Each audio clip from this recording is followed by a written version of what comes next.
Ladies and gentlemen, we heard from Mimi Steele earlier today on property rights. She is actually going to be speaking to us again on something called the Election Integrity Project. She's going to tell you a story that's been in the news lately that is pretty funny, actually. So the Election Integrity Project, we all want elections to be fair and honest and correct. So, Mimi, if you would, please come and talk to us about that.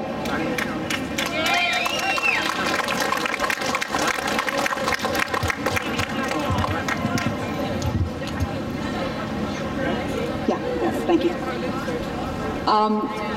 I didn't think much about elections and whether or not they were fair until 2010. And in Alameda County, which is primarily a conservative area, we had a candidate that we thought was going to win. We went to bed thinking that he had won, and by the next morning he had actually lost. And what was interesting about that whole process is that we had people watching the polls in Pleasanton, of all places. Now, when I think of voter fraud, I don't think of suburbia as a place where voter fraud takes place. I think of it as some places other than that. And yet we had people watching the polls, and they were seeing people bringing in absentee ballots and putting them in the ballot box. We saw somebody walk in from another county and say that she had to vote in our county, Alameda County, and she was allowed to vote. To add insult to injury, a bunch of people from Tri-Valley Patriots up in Pleasanton went down to Santa Clara County and watched the votes being counted by SEIU. As Stalin said, it's not who votes, it's who counts the votes. So all of these things led a group of very dedicated people, and I'm just speaking on behalf of them today, to form the Election Integrity Project. The purpose of the Election Integrity Project is to provide a grassroots group to provide fair and honest elections. Some of the things that contribute to fraud in this voting process are there's no voter ID. Every time the issue of voter ID comes up, the issue of disenfranchisement comes up.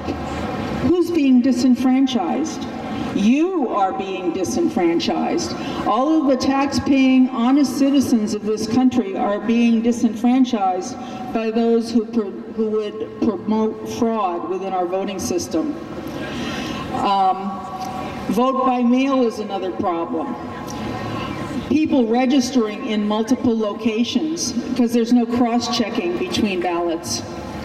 Another thing that I find extremely disturbing is every county that manages the voter rolls also manages the rolls of people who have died, but there's no conversation between those two parts of the organization. So there are dead people voting. And in fact, if you know anybody or have anybody in your family that where they've recently passed away and they're still getting ballots, please make sure you see the election integrity people in the back and let us know specifics about that. So the bottom line is that the purpose of the Election Integrity Project is to train people. We're looking for people on voting day who can be poll observers, poll workers, who will verify signatures, who can help with pre- and post-election activities, people who want to monitor what's going on college campuses, and if there are any lawyers out here, we're looking for legal support.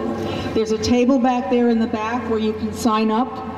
And I think the final thing that I want to close with, and this is really the funny story, it just came across recently on the wire, James O'Keefe from Breitbart. You know, when you talk to the people at the Department of State for the state of California, they say, oh, there's no voter fraud, that doesn't exist. When you talk to the Justice Department, Eric Holder's Justice Department, he will say, there's no voter fraud, that doesn't exist. Well, our good friend James O'Keefe walked into Eric Holder's voting place, I think in April. And he walked up and he said, my name is Eric Holder. And the guy who was watching the ballot said, yeah, Eric Holder, yeah, I see you, you're right here. Okay, you can vote. And James said, well, you know, I didn't bring my ID. And the poll worker said, that's okay, you don't need an ID. You're here, your name's on the ballot, you know, go ahead and vote. And James, in his infinite wisdom, and by the way, this is all on tape and you can see it. James, in his infinite wisdom, said, well, I'd really feel a lot more comfortable if I could provide voter ID. So I'm going to go to my car and I'm going to go faster than you can say furious. And he left. Thank you very much. Please see the election integrity people back over there and sign up to help us out. Thank you.